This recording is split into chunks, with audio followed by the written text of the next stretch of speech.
I haven't played that many horror games in the past, mainly due to how much of a wimp I am when it comes to playing them. I've pretty much played The Last of Us, which is the closest it comes, as I've only started playing Resident Evil. I guess Mass Effect has horror elements, but it's by no means a horror game, so it's no word of a lie when I say that I have never been so terrified as I was when I played Slender: The Arrival. Slender: The Arrival is an independent horror game released in 2013 as a prequel to the better known Slender: The Eight Pages. Unlike Slender: The Eight Pages, there is actually a story to this game, which in my opinion is pretty damn good. Slender: The Eight Pages was a very challenging game that was simple yet effective. It was very challenging, and due to the dark lighting and not knowing where old Slender Man was next going to show up, honestly, the 8 pages still holds up. So I would definitely recommend installing the file and giving it a go for yourself. But enough talk about that, and let's talk about Slender: The Arrival. The game opens up with you going into a house as the day moves to night. This section has a very clever use of music, as it starts by being depressing, but as everything actually gets serious, the music stops and changes to ambient sounds. It's creepy to say the least. During this section you can find things like photos and notes giving you some intel on what has happened. Nothing bad can actually happen here, but it still scared the hell out of me, especially when the crying child jump scared me.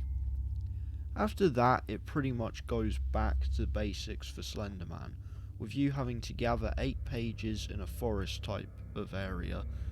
The best way of describing the location is if you imagine Center Parks was empty and haunted, which I guarantee is not somewhere you would want to be. The creepiest part for me, however, was the factory with the power machines, which is the reason why I put off playing the game for so long. The game literally gives you a torch and that's it, so you'll have to run across careful routes or stun with the torch in order to run away, which is what makes everything so intense, because you can't just turn to killing the monster. As well as the main game, you get Slender: The Eight Pages included in the new game engine. It's kinda cool seeing the old game within the new engine with things like proper hand animations, more refined lighting. The 8 pages is also a fair bit easier in this, with different difficulty options. So if you didn't like the original, you might like this a fair bit more just for that. The game's not very long at all, taking around 2 to 3 hours to finish, but it does make the most of the time it takes. The story isn't too complex and moves at a good pace. As far as negatives, the game's graphics haven't aged especially well, with some low poly assets and some blurry textures. But the graphics aren't completely horrible, as the game isn't going for an ultra realistic style. Instead it goes for a cartoony but dark look, which really works for the horror. Another thing that is a bit of a problem, I guess, would be the length. I know you can get short games, but this makes the Call of Duty campaign seem long. I do feel that maybe they could have fitted some more on. The actual gameplay loop does feel quite repetitive, even in the 2 hours it takes to play, because pretty much every chapter will either be run from point A to point B, or collect this number of things while something tries to kill you.